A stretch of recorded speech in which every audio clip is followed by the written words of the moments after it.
Welcome students. In this new semester, we are going to study a practical oriented subject that is IT 505, which is actually Advanced Java Lab. Before moving ahead to this particular practical subject, I would like to basically give a brief overview of the Advanced Java topic. And actually in this Advanced Java Lab, the Unit 1 basically corresponds to JDBC, and the Unit 1, actually the title of Unit 1 is JDBC, that is Java Database Connectivity. So in this unit number 1, we are going to study several aspects of Java database connectivity. But before moving ahead to the JDBC details, we'll just first see an introduction to Advanced Java. So let us begin. The contents which I am going to cover in this particular lecture are introduction to Java.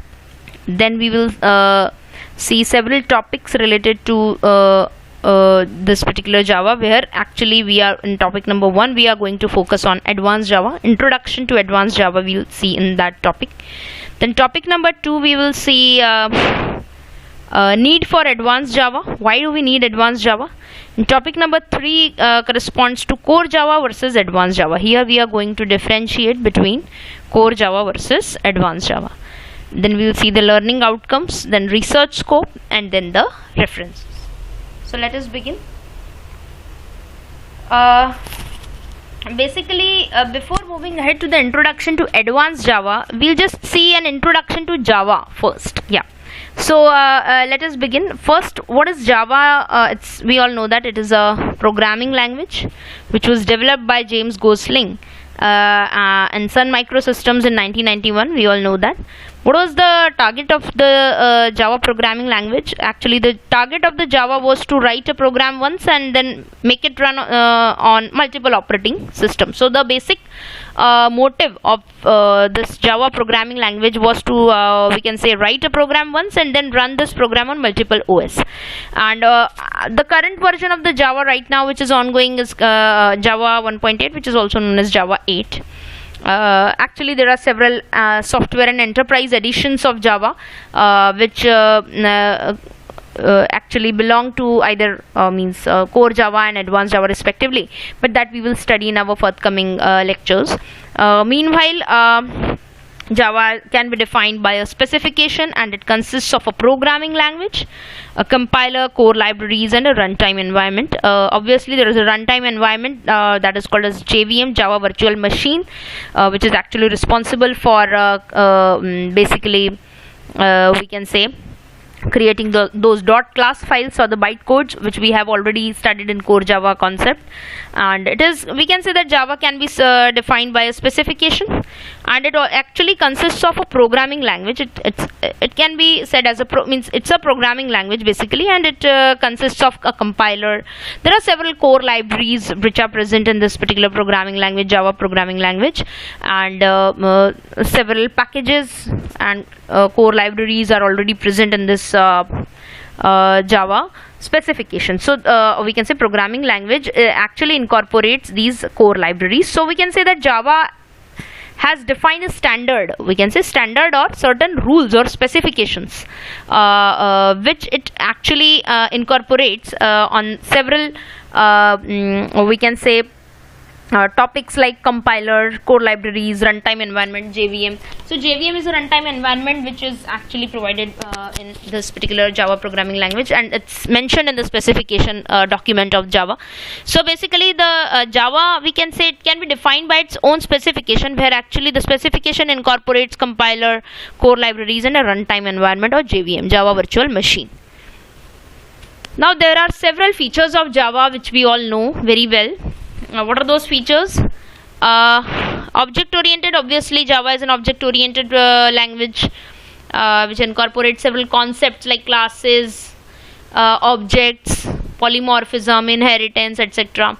Java is quite simple language, It is quite secure also. And it is platform independent. It does not depend on certain particular operating system only. It's not that it will run on one OS and it will not run on other. No, it's not the case with Java. It's totally a platform independent language. Then it's robust, and we can say quite strong language. We can say secure language, portable. For portable applications it is quite good.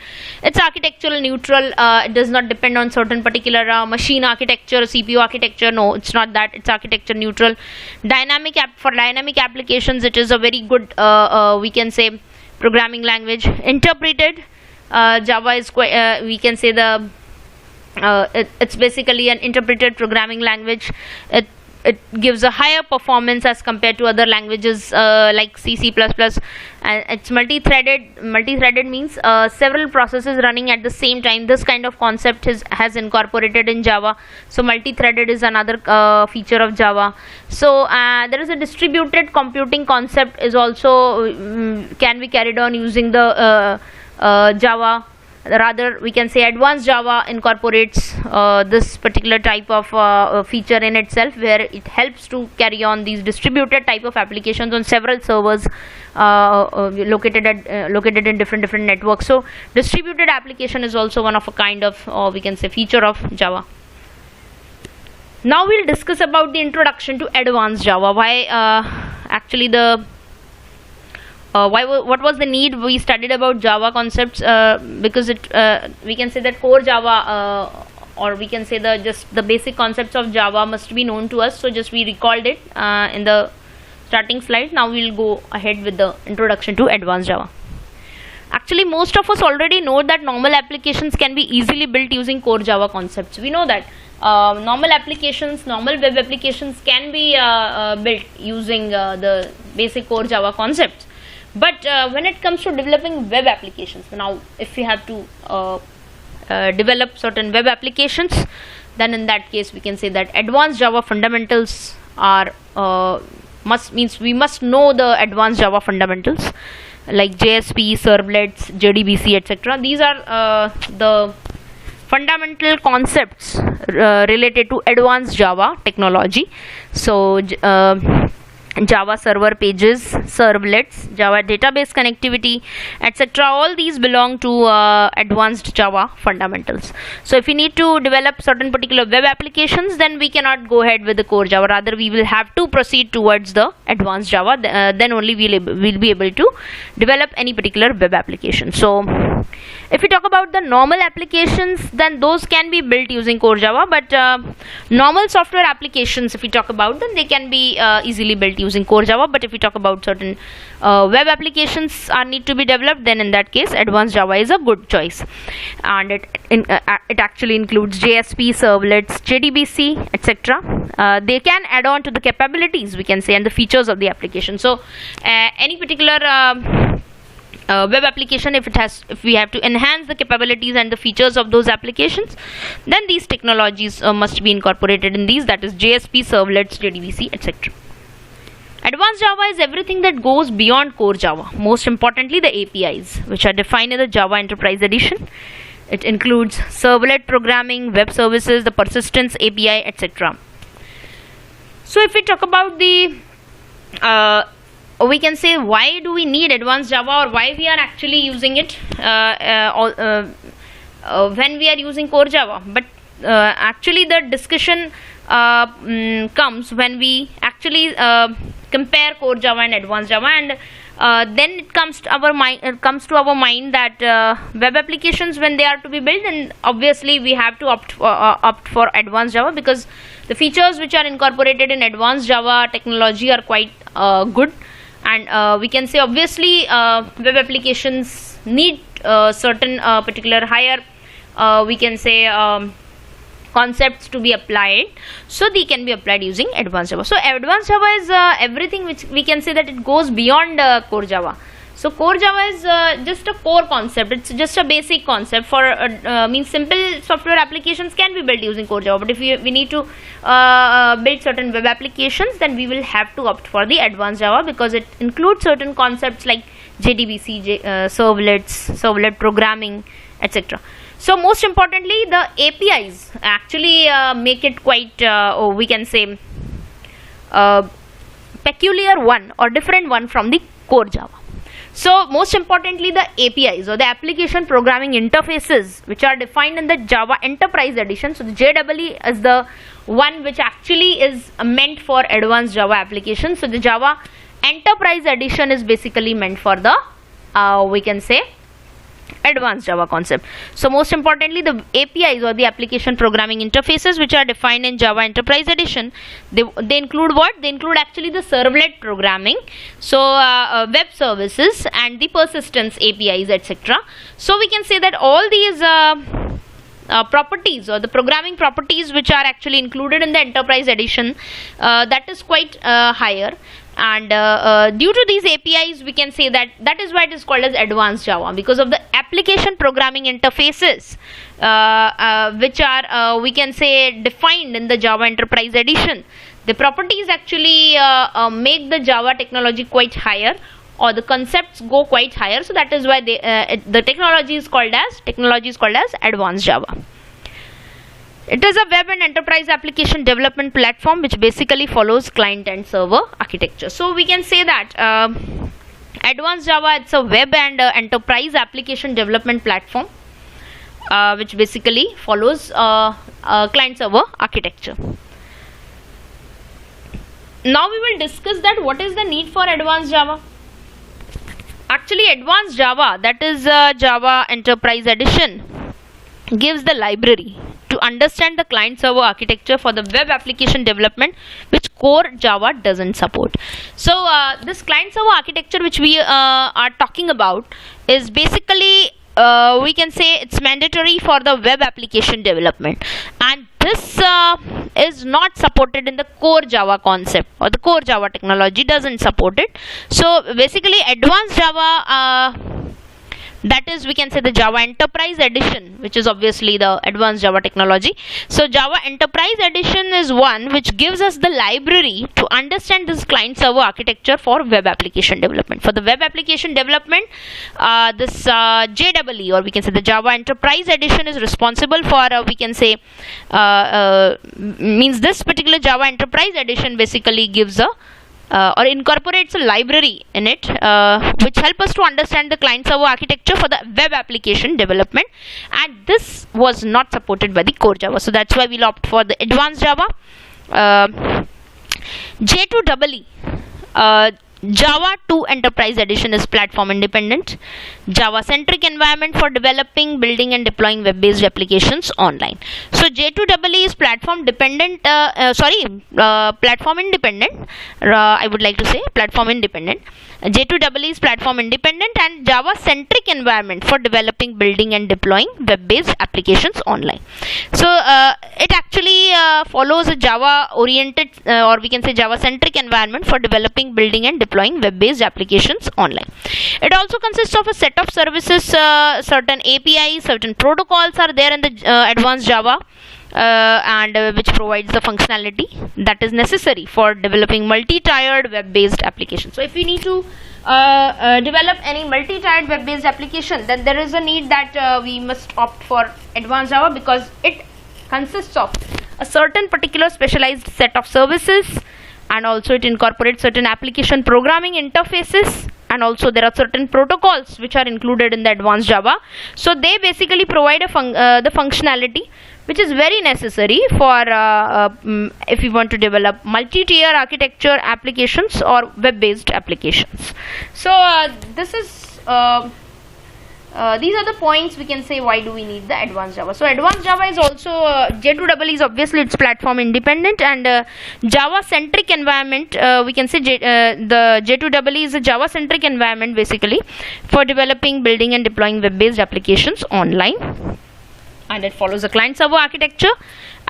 Also it has a certain set of services, APIs and protocols which provide the functionality which is necessary for developing multi-tiered web-based applications. We are able to work with web and application servers like Apache Tomcat, Glassfish, etc. and understand the communication over the HTTP protocol, but in core Java it is not possible. So why we are able to work with web and application servers like Apache Tomcat, Glassfish, etc. It's only because of the advanced Java or the J2EE concept, and actually we know that how actually the communication occurs through the HTTP protocol. But in core Java, it's not the facility given. We cannot we cannot work with the this particular web and application server in core Java. Rather, only in advanced Java there is a facility that we are able to work with the web and application servers like Apache Tomcat, Glassfish, etc. But in core Java it is not possible. So there are a lot of advanced Java frameworks like Spring, JSF, Struts, etc., which enable us to develop a secure transaction-based web application for the domains like e-commerce, banking, legal, financial, healthcare, inventory, etc. So briefly, we have discussed certain application areas also over here. Basically, advanced Java frameworks, which can be Spring. Advanced Java frameworks can be Spring, JSF, Struts, etc. They enable us to develop certain secure transaction-based web applications. If you want to develop a certain secure transaction-based web application, then that can be done using the advanced Java frameworks, which are actually Spring, JSF, and Struts. And these transaction-based applications can be used for certain various domains, obviously like e-commerce, in banking, in legal, financial, healthcare, inventory, etc. They may be used. So if you want to develop a certain secure transaction-based web app, then obviously advanced Java frameworks are going to help us a lot. They are Spring, JSF, Struts, etc. To work and understand the technologies like Hadoop and cloud services, one should be prepared with the core and advanced Java concepts both. So here just we came to know about that why we need advanced Java and why actually the advanced Java concept is needed. So after studying this particular this need for advanced Java topic, we came to know that we are able to work with the web application servers like Apache Tomcat, Glassfish, etc. only because of the advanced Java.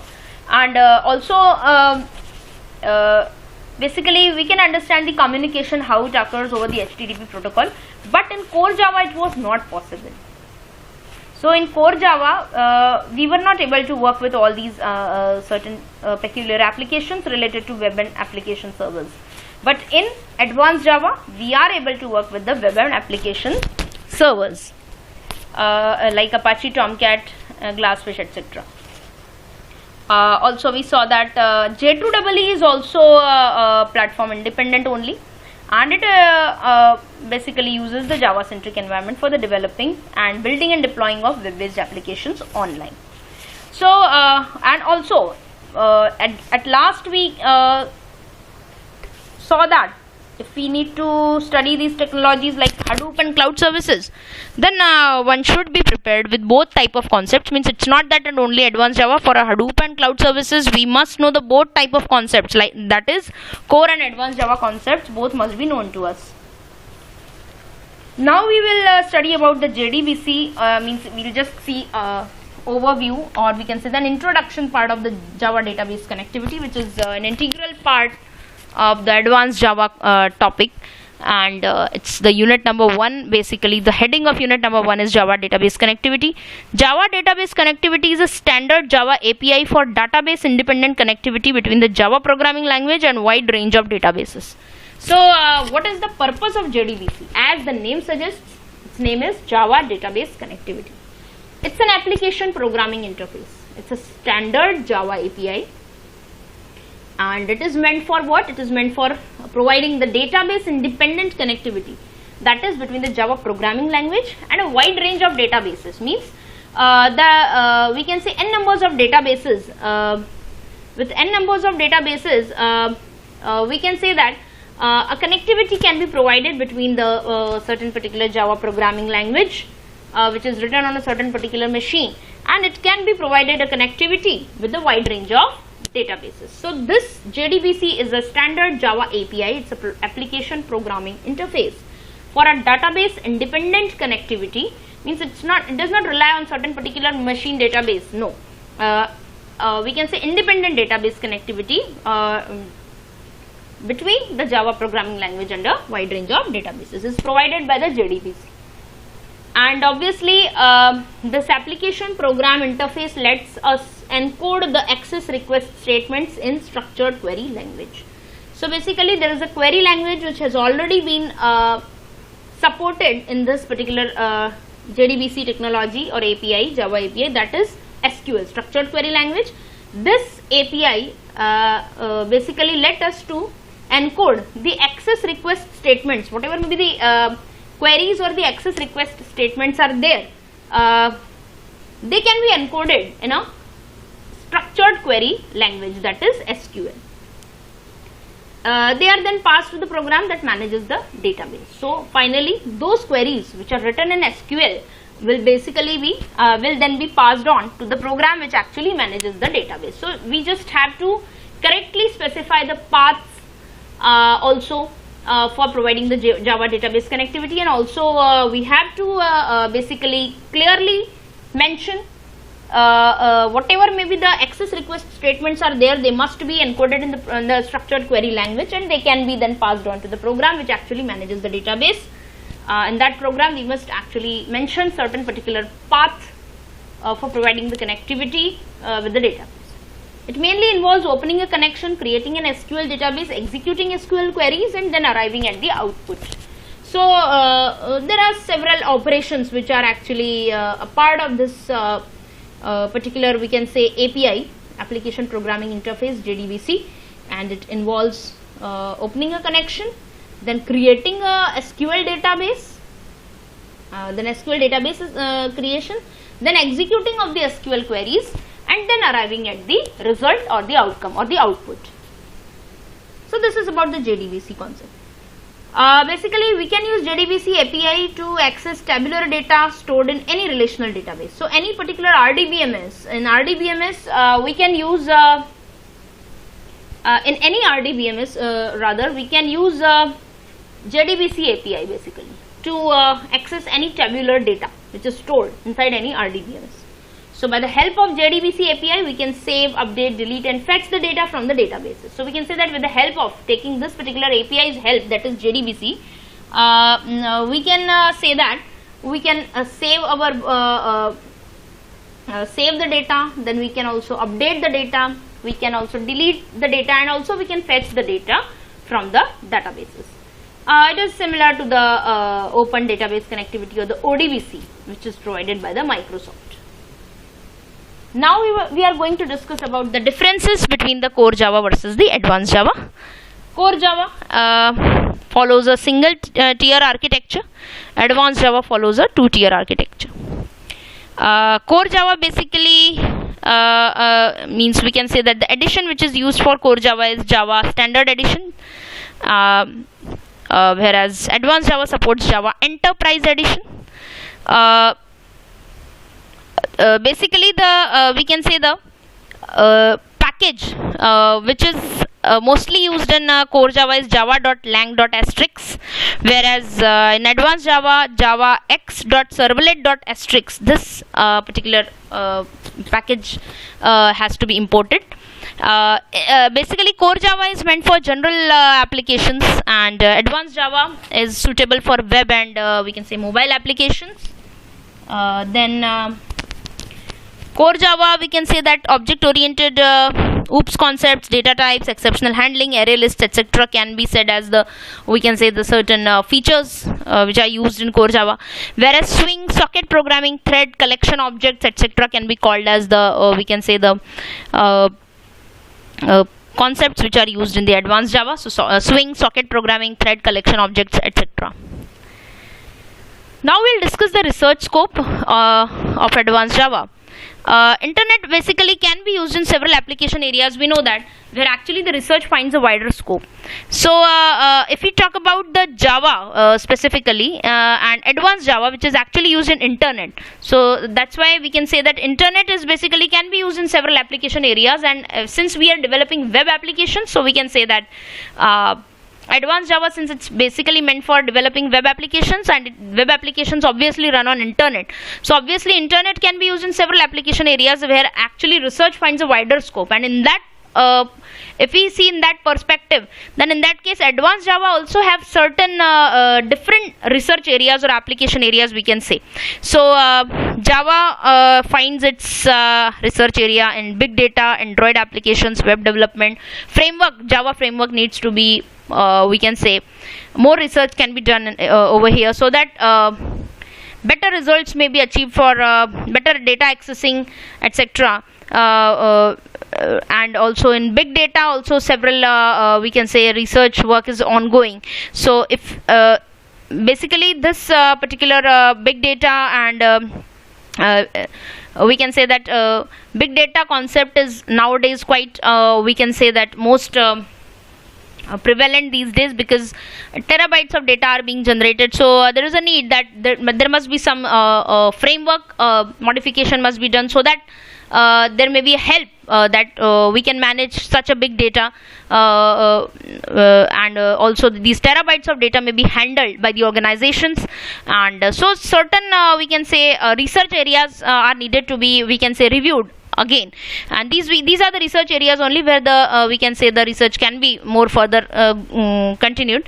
That is big data area, Android programming, web development. Also the Java framework needs to be revised again. So this we can say that since internet finds a wider scope for finds a wider scope in several application areas for research, so we can say that Advanced Java also needs a research. There is a need that these areas must be researched for in future.